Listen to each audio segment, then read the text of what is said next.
I heard Julian talking yesterday, and I didn't really appreciate this, but we were talking about going through the pandemic and people that were coming back into clubs. And in fact, I was over at another big health club chain in New York telling him the same story. And he was very excited that there was more women in the clubs because it was one of the things that people just hadn't seen. And I guess, I'm married, I've got a couple of young children as well. And so my wife is, she works in the business. She's been dealing with the children, homeschooling, fitting in some kind of workouts. And I suppose us guys don't really appreciate what women have had to go through and put up with us as well, being in the house all the time through the pandemic. How did you deal with things as a leader? Obviously, there was the business stuff, but how did you lead other business owners through that period with everything else that probably many of them were going through? What was your plan?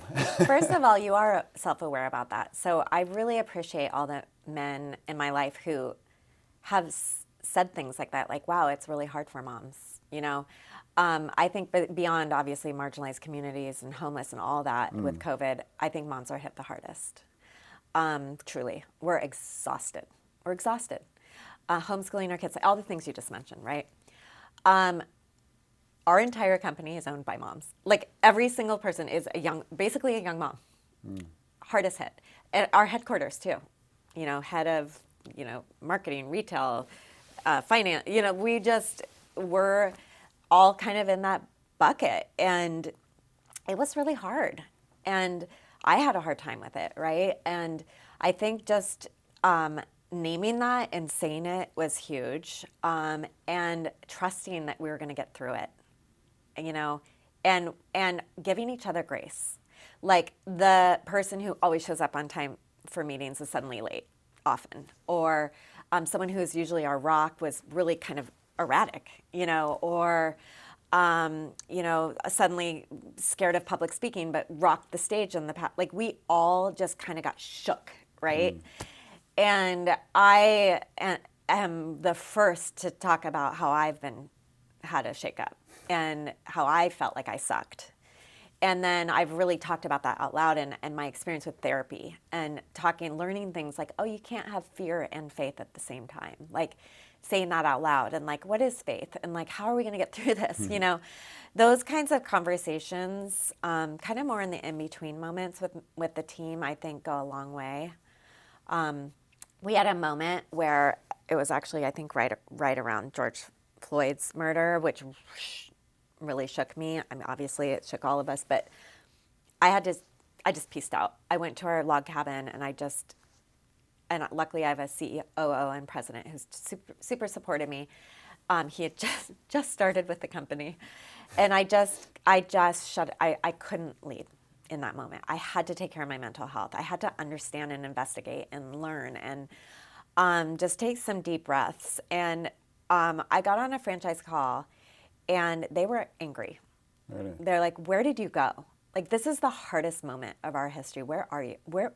You're just going to peace out? Like, and we had a really good conversation about it. And in that conversation, I heard from some of them that, thank you so much. You invited me to take care of my mental health first as a leader. And I think as women have been conditioned out of that. Like, no, we're never supposed to take care of ourselves. We're always just supposed to give. And of course, I came back so much stronger after that, right? I'm so aligned. I know where I start, you start. I stop, you stop. Like, I just have gained so much from the time that I went off the grid and learned about myself, got a new executive coach, figured out the strategy and how I was going to lead it better. I took the time to do that, and now we're propelling forward because of it. Right. So I wish that for anyone listening to this, that maybe if you need that little nudge to leave for a minute and take the time for yourself and figure out what really makes you tick and how you can be the healthiest leader you can possibly be. That is work. Yeah. That is achieving. That is moving forward. I think sometimes it's even just a simple thing like working out.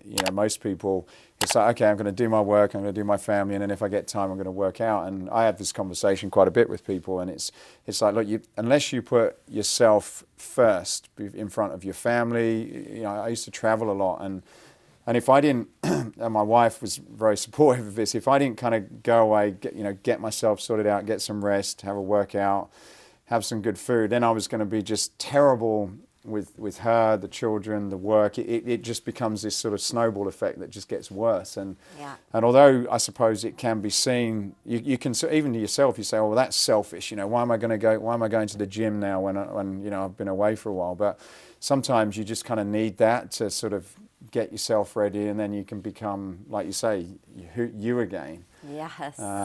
But I guess everybody makes you feel guilty in some respect. Like you said, you had to put your franchisees, and they're like, where were you? And I imagine that could have been quite a bit of a pressure to say, oh no, maybe I should stick it out. And yeah. Yeah, I think it's just being honest of what we need in the moment. It's a metaphor of in class. Like if you're depleted that day, you've had, and yet the class is just go, go, go, go. Like take the child's pose, take the modification that's more energizing for you in that moment, because that meet the exercise where you are. Be honest versus fighting with your body and your mind to some imaginary measure of success, right? An imagined measure of success for me as the CEO in that moment would have been to show up every day and to help them, and to, that would have been a train wreck, because I probably wouldn't have made sane decisions. I probably would have been erratic, probably short-tempered, and nobody needs that, right?